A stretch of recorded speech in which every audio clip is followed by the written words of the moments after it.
আলহামদুলিল্লাহ খুব ভালো। আর বিশেষ করে আসলে প্রথম টনটাই হচ্ছে ভেরি ইম্পর্টেন্ট। আমার আসলে প্ল্যানই ছিল, আমি ওইভাবেই প্র্যাকটিস প্রিপারেশন নিচ্ছিলাম, যেহেতু আমি ওডিআই খেলি তো আমার জায়গাটাও আমি জানি, আমাকে ওই রকম একটা ফ্রিডম দেওয়া হয়েছে।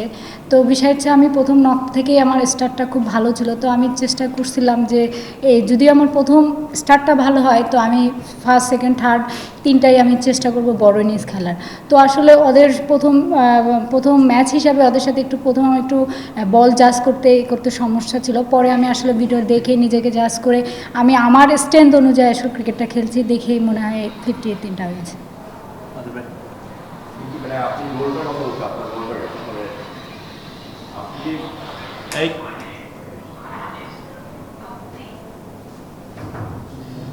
আপনি যে রোলটা প্লে করেন আর কি, মানে অনেকটা অ্যাঙ্কার রোলের মতো, মানে অনেকক্ষণ ধরে ব্যাটিং করবেন, লম্বা করে নিচ্ছে মানে অপোজিট সাইডে যখন কোনো ব্যাটসম্যান ফিক্স আমাদের ব্যাটসম্যান থাকে যে রান টান করছে না, তখন কি কোনো মারতে আসতে ইচ্ছা হয় না?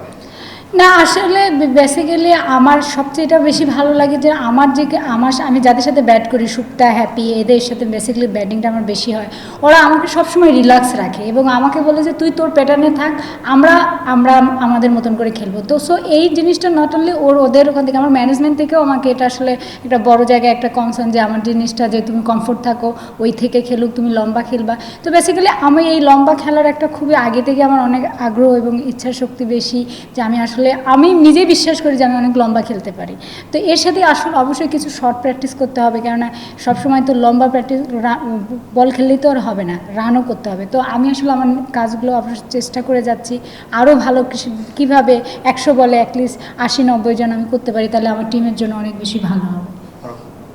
আপনি বলছিলেন ওখানে যে আপনারা হচ্ছে প্র্যাকটিসের সময় 700 থেকে 1000 বল প্র্যাকটিস করেন। তো ধরেন এই ধরনের প্র্যাকটিস যখন করেন আপনারা তো বেশিরভাগ সময়, আপনি যেহেতু ওয়ানডে খেলেন, টি20 সময় অনেক সময় বাইরে থাকেন, তখন মানে এই প্র্যাকটিসটা মানে কীভাবে ফ্যাসিলিটিসটা পান আর কি?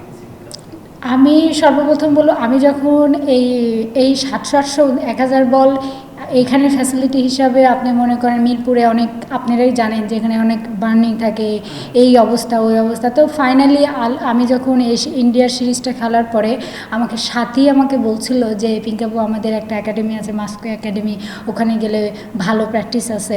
তো আমি আসলে ওই সুবাদে ওখানে যে গেছি, দেখে আমার সালাউদ্দিন স্যারের সাথে প্রথম দেখা হয়েছে, পরিচয় হয়েছে।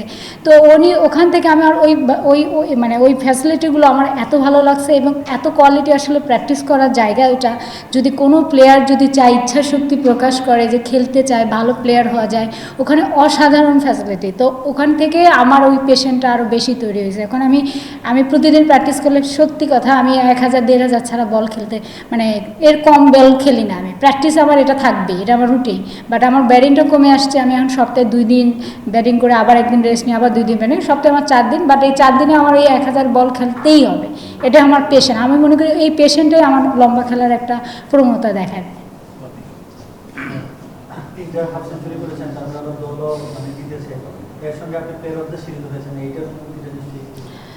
আলহামদুলিল্লাহ, অবশ্যই। আপনি যখন একটা ব্যাটার হয়ে যখন এইরকম বড় মাইন্ডফুল করবেন, দলের জন্য একটা ভালো স্টার্ট দিতে পারবেন, অবশ্যই ব্যক্তিগত মধ্যে একটা স্যাটিসফাই লাগে যে আমি আসলে দলের জন্য কিছু করতে পেরেছি। তো আমার কাছে হচ্ছে আমার কাজটাই হচ্ছে ব্যাট করা, আর টিমের জন্য আমার রোল অনুযায়ী, আমাকে প্যাটার্ন অনুযায়ী খেলা। তো আমি ওই গোলেই সেট আপ হিসাবেই আমি আমার জায়গাটাকে লক্ষ্য ঠিক রেখে খেলছি। এবং অবশ্যই আমি ব্যাক টু ব্যাক, আমার বড় টার্গেট ছিল বাট আমি আসলে করতে পারিনি, বাট যা করতে পেরেছি টিমের জন্য আলহামদুলিল্লাহ। এবং আমি আরও মনে করি যে আমার আরও অনেক কিছু দেওয়ার আছে এবং আরও অনেক কিছু কাজ করা বাকি আছে। Last two question for Farzana. Arefin এবং আফিন, আমার 3-0 সিরিজ জয়ের পর একটা সম্ভাবনা তৈরি হয়েছে যে আমাদের ওয়ার্ল্ড কাপে ডাইরেক্ট মানে খেলার একটা সুযোগ পেয়েছে ওয়েস্ট ইন্ডিজের সাথে। ভালো ওয়েস্ট ইন্ডিজ সিরিজের ব্যাপারে আপনার আশাটা কি যে জানি? অবশ্যই আমি সবসময় বলছি যে আমাদের ওয়ানডে দলটা খুবই একটা ভালো দল। এই দলের সাথে যে অনেক সিনিয়র জুনিয়র অ্যাডজাস্টে এত একটা ভালো বর্নিং আছে।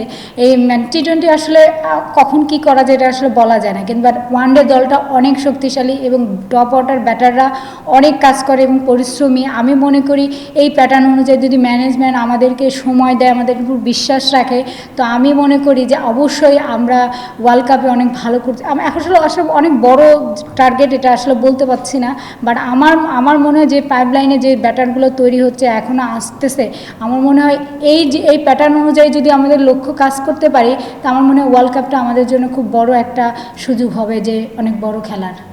বিশ্বকাপে একটু অস্বস্তি গেছে ব্যাটিং নিয়ে, তার আগে একটা সিরিজে এই সিরিজটা সেই ব্যাটিং এর স্বস্তির জায়গাটা দিল।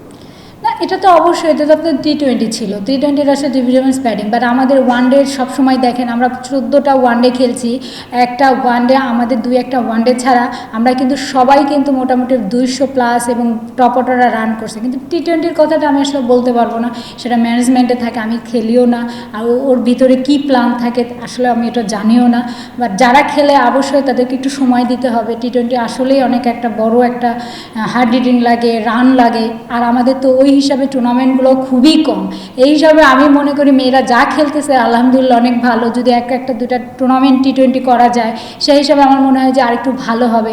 আর আমাদের ওয়ানডেটা কেন ভালো হয়, বিকজ আপনারা জানেন আমরা একটা ভালো প্রিমিয়ার লিগ খেলি এবং তার সাথে আমাদের ন্যাশনাল লিগ আছে, এবং আমি বলছি আমাদের পাইপলাইনে অসংখ্য ওয়ানডে ব্যাটসম্যানরা আছে এবং আরও বাইরে আছে, তো এইগুলো যদি আমরা ইনক্লুড করে একটা ভালো দল করার জন্য আমার মনে হয় এর চেয়ে আর বড় সুযোগ কোথাও নেই। আর আমার নামটা তো আগে ছিল ফারজানা, হ্যাঁ, আমি কিন্তু নামটা চেঞ্জ হয়েছে, আমি করছি, তো আমি চাবো আপনারা আমাকে ফারজানা বলেই কল করেন, কেন এই জিনিসটা আসলে অনেক মিস্টেক হতে হতে আমার ফারজানা আসলে আমি নিজেই কনফিউজ হয়ে যাই যে আসলে কে কোথায় আমার থেকে ডাকতেছে, তো আমি মনে করি আপনারা আমাকে ফারজানা বলে যেদের চেষ্টা করবেন যে এভাবে কল করেন।